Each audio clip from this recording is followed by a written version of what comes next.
Satu, dua. Assalamualaikum warahmatullahi wabarakatuh. Waalaikumsalam warahmatullahi wabarakatuh. Selamat pagi anak-anak. Selamat pagi, Pak. Bagaimana kabar kalian pada hari ini? Alhamdulillah, kami sehat. Jadi semuanya baik ya? Alhamdulillah. Terima kasih karena telah menyempatkan hadir pada kelas kita pada hari ini. Sebelum kita mulai pelajaran, saya akan mengabsen kalian satu persatu. Siapa? Yang pertama, Andi Muhammad Rizky. Alhamdulillah sering hadir tidak pernah bolos. Yang kedua, Andi Hasilul Jibri Motokoi. Hadir, Pak. Muhammad Fadal Al-Qadri. Hadir, Pak. Musdalifah Al-Firdin. Hadir Pak.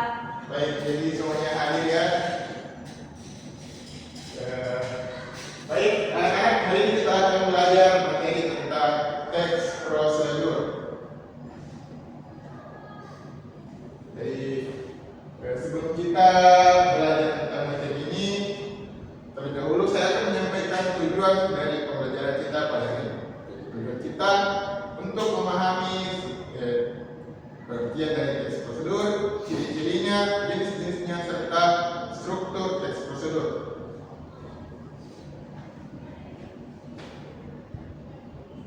Pertama, apa itu teks prosedur? Jadi teks prosedur adalah teks yang berisi langkah-langkah atau tahapan-tahapan sebagai panduan untuk menyelesaikan suatu kegiatan atau aktivitas. Jadi umumnya teks prosedur ini kita dapat jumpai di berbagai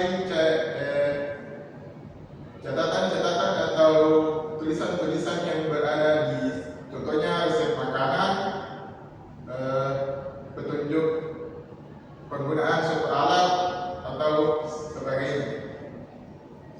Nah, teks prosedur ini juga memiliki berbagai ciri-ciri yang menandakannya. Yang pertama, menggunakan kata imperatif. Jadi teks prosedur ini umumnya menggunakan kalimat-kalimat imperatif untuk menginstruksikan sesuatu, misalnya potonglah, angkatlah, dan sebagainya. Yang kedua adalah menggunakan konjungsi. Jadi biasanya teks prosedur ini menggunakan kata-kata penghubung untuk menandakan urutan dalam langkah-langkah teks prosedur. Jadi dalam menggunakan kata keterangan waktu untuk menunjukkan kapan urutan atau langkah-langkah tersebut dilakukan.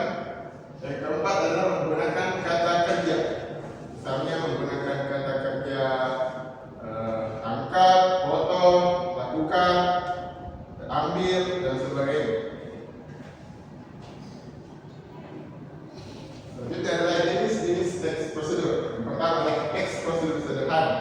Jadi teks prosedur sederhana adalah teks prosedur yang hanya berisi 3 langkah saja. Tidak membahas terlalu detail, hanya membahas sesuatu yang sederhana saja, seperti teks prosedur makanan dan sebagainya.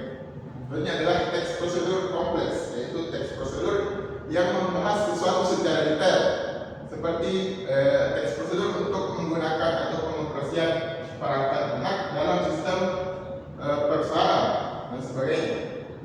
Dan yang terakhir adalah teks prosedur protokol. Jadi teks prosedur ini berbeda dari kedua tadi. Jadi teks prosedur protokol ini adalah teks prosedur yang urutannya atau langkah-langkahnya itu tidak mesti secara berurutan dikerjakan, tetapi bisa dilakukan secara terpisah dan tidak berurutan. Misalnya pembuatan mie instan. Kan bisa dulu dirumusnya ataukah dibuka untuk isinya? Ya, betul ya, Pak. Kadang juga begitu. Paham? Paham. Selanjutnya adalah struktur teks prosedur. Yang pertama adalah tujuan. Tujuan di sini merupakan pengantar awal untuk menjelaskan tentang topik apa yang dibahas dalam teks prosedur ini. Misalnya misalnya temanya adalah makanan, maka dalam bagian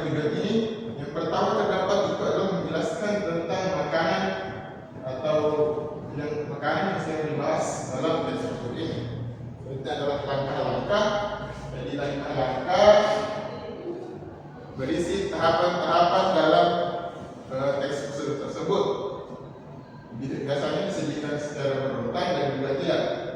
Selanjutnya adalah penegasan ulang, yaitu berisi harapan atau manfaat yang ditegaskan kembali kepada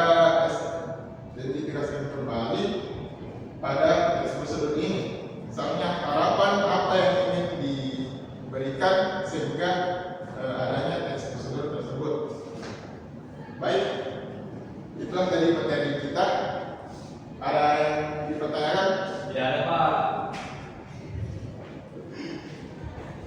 Baik, kalau begitu saya adalah tugas kalian untuk menyusun teks prosedur dengan struktur yang lengkap. Bisa dengan berbagai tema, misalnya makanan atau pengoperasian alat-alat kerja lainnya. Iya Pak. Baik, itulah tadi materi kita anak-anak. Iya. Baik, Iya Pak. saya juga sudah melihat tugas yang telah kalian kerjakan. Hasilnya semua bagus. Alhamdulillah. Jadi sebelum kita menutup pembelajaran kali ini,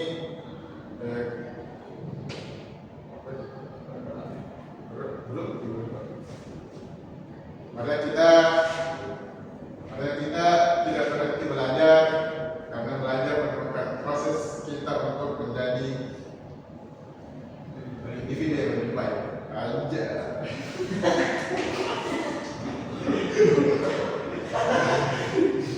Baik, sebelum kita mulai pelajaran, saya persilakan kepada ketua kelas untuk memimpin doa sebelum pulang.